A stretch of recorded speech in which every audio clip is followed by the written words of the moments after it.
I'd like to start with a simple question. Why do the poor make so many poor decisions? I know it's a harsh question, but take a look at the data. The poor borrow more, save less, smoke more, exercise less, drink more, and eat less healthfully. Why? Well, the standard explanation was once summed up by the British Prime Minister Margaret Thatcher, and she called poverty a personality defect. A lack of character, basically. Now, I'm sure not many of you would be so blunt. But the idea that there's something wrong with the poor themselves is not restricted to Mrs. Thatcher. Some of you may believe that the poor should be held responsible for their own mistakes, and others may argue that we should help them to make better decisions. But the underlying assumption is the same. There's something wrong with them. If we could just change them, if we could just teach them how to live their lives, if they would only listen. And to be honest, this was what I thought for a long time. It was only a few years ago that I discovered that everything I thought I knew about poverty was wrong. It all started when I accidentally stumbled upon a paper by a few American psychologists. They had traveled 8,000 miles all the way to India for a fascinating study. And it was an experiment with sugarcane farmers. You should know that these farmers collect about 60% of their annual income all at once, right after the harvest. And this means that they're relatively poor one part of the year and rich the other. And the researchers asked them to do an IQ test before and after the harvest. What they subsequently discovered completely blew my mind. The farmers scored much worse on the test before the harvest. The effects of living in poverty, it turns out, correspond to losing 14 points of IQ. Now, to give you an idea, that's comparable to losing a night's sleep or the effects of alcoholism. A few months later, I heard that Elder Shafir, a professor at Princeton University and one of the authors of this study, was coming over to Holland, where I live. So we met up in Amsterdam to talk about his revolutionary new theory of poverty. And I can sum it up in just 2 words: scarcity mentality. It turns out that people behave differently when they perceive a thing to be scarce. And what that thing is doesn't much matter, whether it's not enough time, money, or food. You all know this feeling when you've got too much to do, or when you've put off breaking for lunch and your blood sugar takes a dive. You know, this narrows your focus to your immediate lack, to the sandwich you've got to have now, the meeting that's starting in 5 minutes, or the bills that have to be paid tomorrow. So the long-term perspective goes out the window. You could compare it to a new computer that's running 10 heavy programs at once. It gets slower and slower, making errors. Eventually it freezes, not because it's a bad computer, but because it has too much to do at once. Now, the poor have the same problem. They're not making dumb decisions because they are dumb, but because they're living in a context in which anyone would make dumb decisions. So suddenly, I understood why so many of our anti-poverty programs don't work. Investments in education, for example, are often completely ineffective. Poverty is not a lack of knowledge. A recent analysis of 201 studies on the effectiveness of money management training came to the conclusion that it has almost no effect at all. Now, don't get me wrong. This is not to say that the poor don't learn anything. They can come out wiser, for sure. But it's not enough.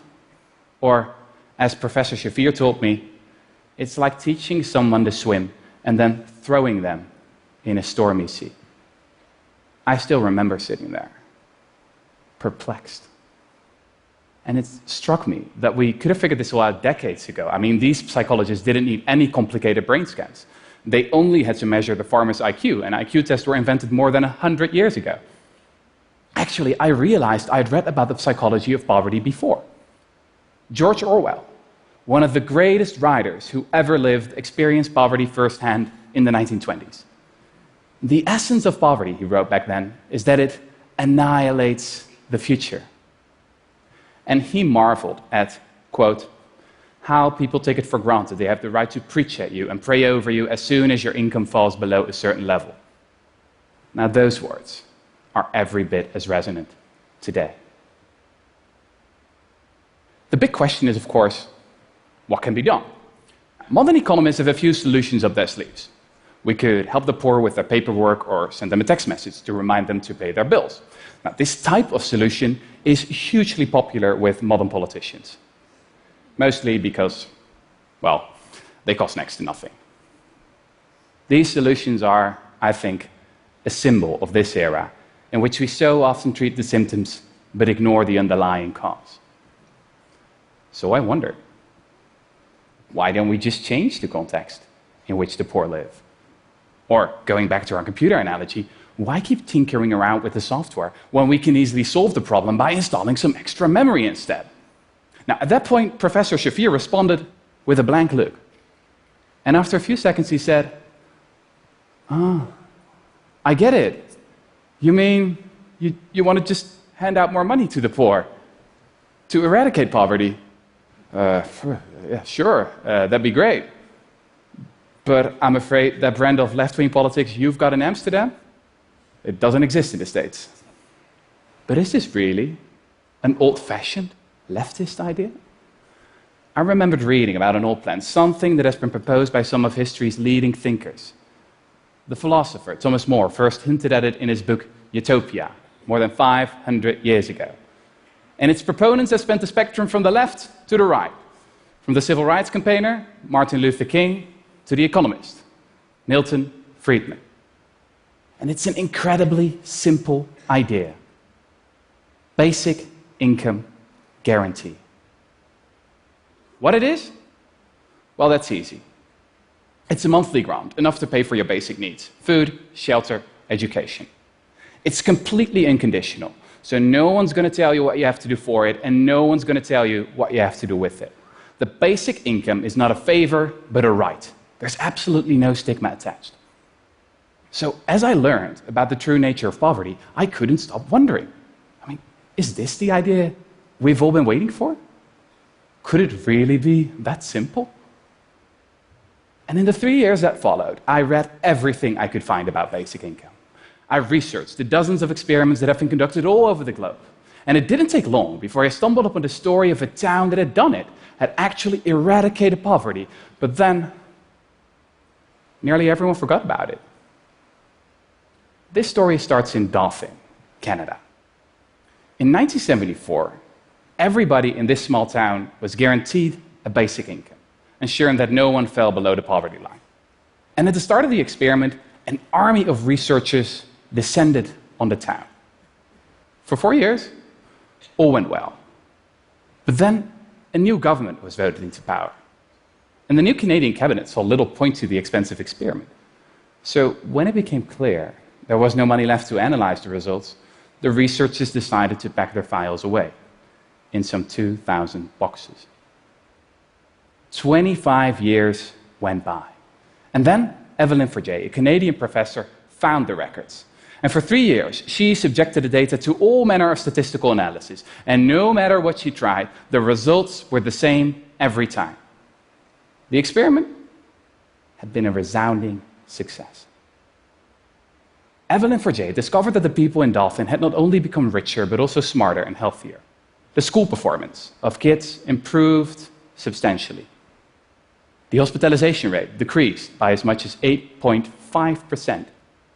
Domestic violence incidents were down, as were mental health complaints. And people didn't quit their jobs. The only ones who worked a little less were new mothers and students, who stayed in school longer. Similar results have since been found in countless other experiments around the globe, from the US to India. So, here's what I've learned. When it comes to poverty, we, the rich, should stop pretending we know best. We should stop sending shoes and teddy bears to the poor, to people we have never met. And we should get rid of the vast industry of paternalistic bureaucrats when we can simply hand over their salaries to the poor they're supposed to help. Because I mean, the great thing about money is that people can use it to buy things they need instead of things that self-appointed experts think they need. I mean, just imagine how many brilliant scientists and entrepreneurs and writers like George Orwell are now withering away in scarcity. Imagine how much energy and talent we would unleash if we get rid of poverty once and for all. I believe that a basic income would work like venture capital for the people.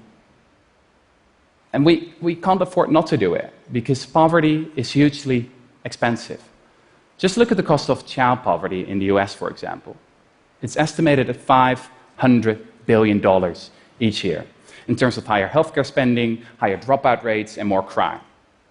Now, this is an incredible waste of human potential. But let's talk about the elephant in the room. How could we ever afford a basic income guarantee? Well, it's actually a lot cheaper than you may think. What they did in Dauphin is they financed it with a negative income tax. And this means that your income is topped up as soon as you fall below the poverty line. And in that scenario, according to our economists' best estimates, for a net cost of $175 billion, a quarter of US military spending, 1% of GDP, you could lift all impoverished Americans above the poverty line. You could actually eradicate poverty. Now that should be our goal. The time for small thoughts and little nudges is past. I really believe that the time has come for radical, new ideas. And basic income is so much more than just another policy. It is also a complete rethink of what work actually is. And in that sense, it will not only free the poor, but also the rest of us. Nowadays, millions of people feel that their jobs have little meaning or significance. A recent poll among 230,000 employees in 142 countries found that only 13% of workers actually like their job. And another poll found that as much as 37% of British workers have a job that they think doesn't even need to exist. It's like Brad Pitt says in Fight Club. Too often, we're working jobs we hate so we can buy shit we don't need. Now, don't get me wrong. I mean, I'm not talking about the teachers and the garbage men and the care workers here. If they'd stop working, we'd be in trouble. You know, I'm talking about all those well-paid professionals with excellent resumes who earn their money during strategic transsector peer-to-peer meetings while brainstorming the value add-on of disruptive co-creation in the network society. Or something like that. Just imagine again how much talent we're wasting simply because we tell our kids they'll have to earn a living. Or think of what a math whiz working at Facebook lamented a few years ago. The best minds of my generation are thinking about how to make people click ads. I'm a historian. And if history teaches us anything, it is that things could be different. There is nothing inevitable about the way we structured our society and economy right now. Ideas can and do change the world. And I think that especially in the past few years, it has become abundantly clear that we cannot stick to the status quo, that we need new ideas. I know that many of you may feel pessimistic about a future of rising inequality, xenophobia, and climate change. But it's not enough to know what we're against. We also need to be for something. Martin Luther King didn't say, "I have a nightmare." He had a dream. So, here's my dream. I believe in a future where the value of your work is not determined by the size of your paycheck, but by the amount of happiness you spread and the amount of meaning you give. I believe in a future where the point of education is not to prepare you for another useless job, but for a life well lived. I believe in a future where an existence without poverty is not a privilege, but a right we all deserve. So here we are. Here we are. We've got the research, we've got the evidence, and we've got the means. Now, more than 500 years after Thomas More first wrote about basic income, and 100 years after George Orwell discovered the true nature of poverty, we all need to change our worldview. Because poverty is not a lack of character. Poverty is a lack of cash. Thank you.